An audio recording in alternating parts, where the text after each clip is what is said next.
नवदुर्गा हिंदू धर्म में माता रानी के 9 रूपों का वर्णन किया गया है, जिनका उद्देश्य है इंद्रियों का संयम और आध्यात्मिक शक्ति का संचय। आज वातावरण में चारों ओर विचारों का प्रदूषण है। ऐसी स्थिति में इनके सभी रूपों का महत्व और भी अधिक बढ़ जाता है।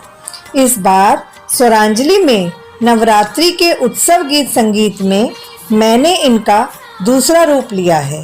तो दोस्तों, माता रानी के इस रूप का नाम है माँ ब्रह्मचारिणी और इस रूप की कथा है इस प्रकार से। पौराणिक कथा के अनुसार माता ब्रह्मचारिणी का जन्म हिमालय राज पर्वत के यहाँ हुआ था, जिनकी माता का नाम मैना था। नारद जी के उपदेश से भगवान शंकर को पति रूप में प्राप्त करने के लिए इन्होंने कठिन तपस्या की थी। इस कठिन तपस्या के कारण ही इन्हें तपशरणी अर्थात ब्रह्मचारिणी नाम से जाना जाता है। ब्रह्म का मतलब होता है कठोर तप। 1000 वर्षों तक इन्होंने केवल फल फूल खाए और 100 वर्षों तक जमीन पर रहकर अपना जीवन व्यतीत किया।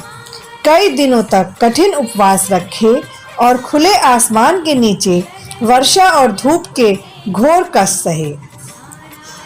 3000 वर्षों तक टूटे हुए बिल्व पत्र खाए और भगवान शंकर जी की आराधना की। बाद में उन्होंने सूखे बिल्व पत्र को भी खाना छोड़ दिया। कई हजार वर्षों तक निर्जल निराहार घोर तपस्या की। पत्तों को खाना छोड़ दिए जाने के कारण ही इनका नाम अपर्णा भी पड़ा। माता की इस कठिन तपस्या को देखते हुए सभी देवता, ऋषि और सिद्ध पुरुषों ने आशीष देते हुए कहा कि ऐसी कठिन तपस्या आज तक किसी ने नहीं की है। आपकी इच्छा अवश्य पूर्ण होगी। और भगवान शंकर उन्हें चंद्रमौली शिवजी के रूप में पति स्वरूप प्राप्त हुए। इस प्रकार माता का यह दूसरा रूप कठोर तप और ध्यान का प्रतीक है।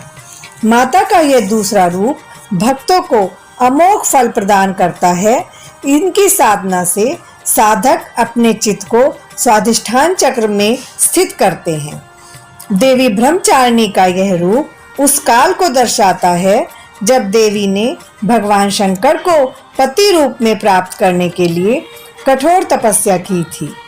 माता के स्वरूप का वर्णन करें तो माता के दाएं हाथ में जप की माला और बाएं हाथ में कमंडल धारण किए हुए हैं। माता इस रूप में नंगे पांव हैं और श्वेत वस्त्र धारणी है।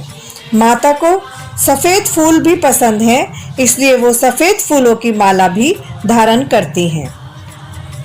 माता का यह रूप संयम, सदाचार, तेज बल, आत्मविश्वास व सात्विक बुद्धि का प्रतीक है। माता का यह दूसरा रूप ज्योतिर्मय है। माता की कथा का सार है कि जीवन के कठिन संघर्षों में भी मन का विचलित न होना।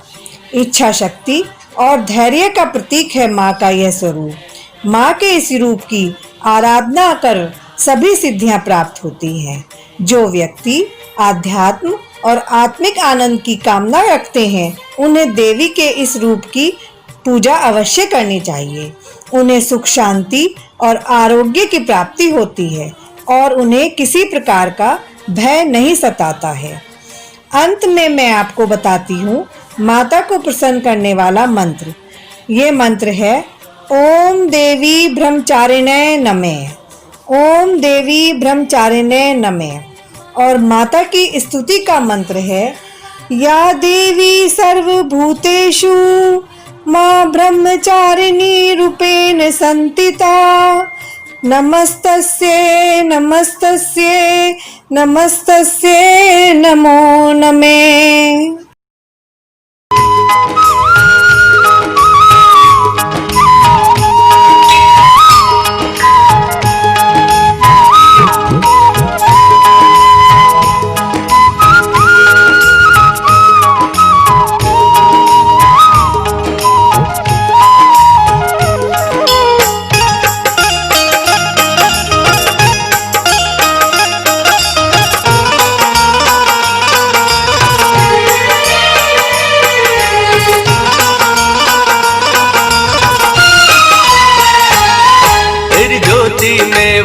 जादू है।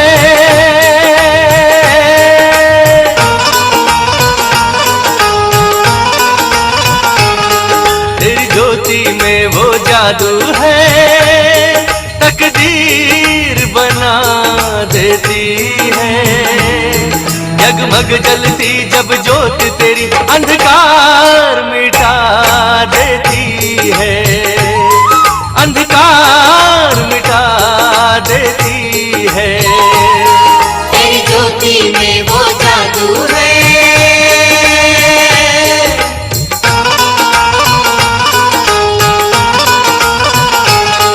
तेरी ज्योति में वो जादू है, तकदीर बना देती है।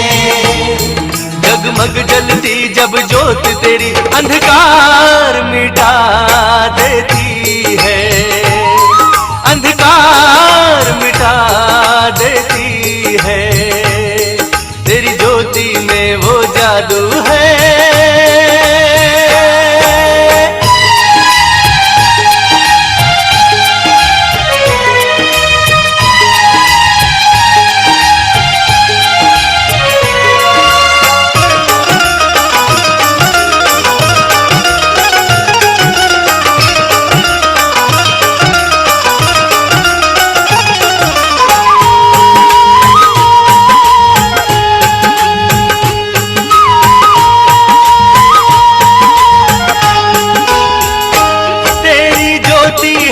पावन इससे दुनिया है माँ रोशन, लागे सबको ही मन भावन। मैया सारे अंधेरे मिटाती,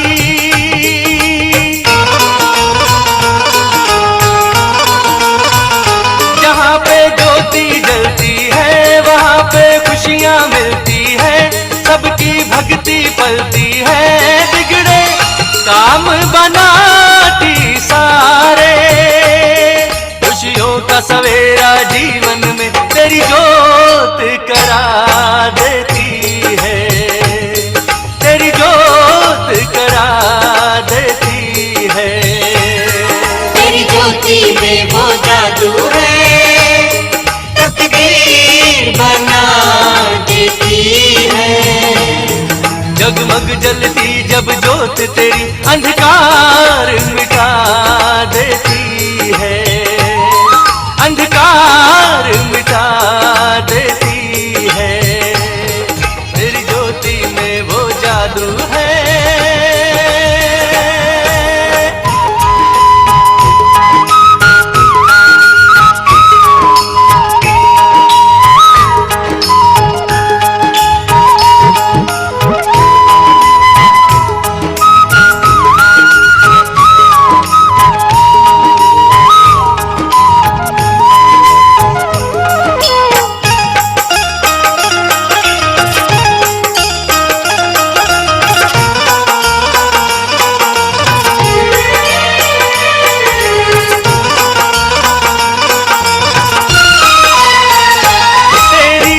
निराली है, खुशियाँ देने वाली है, दामन भरने वाली है। मैया पल में कमाल दिखाए,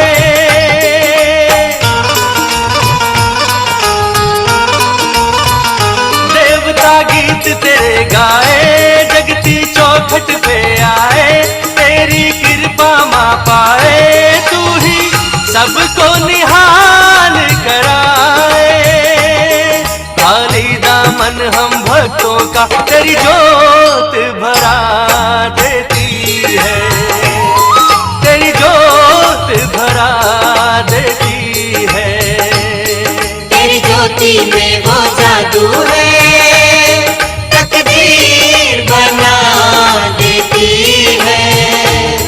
जगमग जलती जब ज्योत तेरी अंधकार मिटा देती है, अंधकार मिटा देती है। तेरी ज्योति में वो जादू है।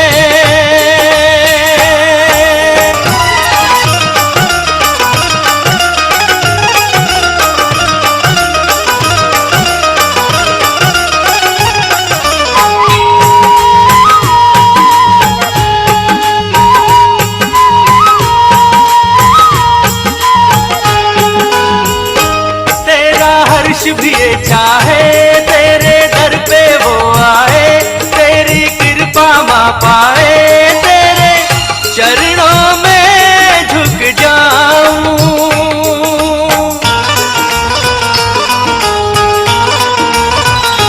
तेरी जोत जला के माँ, तेरी रात जगा के माँ, तेरी महिमा गा के माँ मैं भी जीवन धन्य बनाऊं। मुझ जैसे भटके को रास्ता तेरी जोत दिखा देती है, तेरी जोत दिखा देती है। तेरी ज्योति में वो जादू है, तकदीर बना देती है। जगमग जलती जब जोत तेरी अंधकार मिटा देती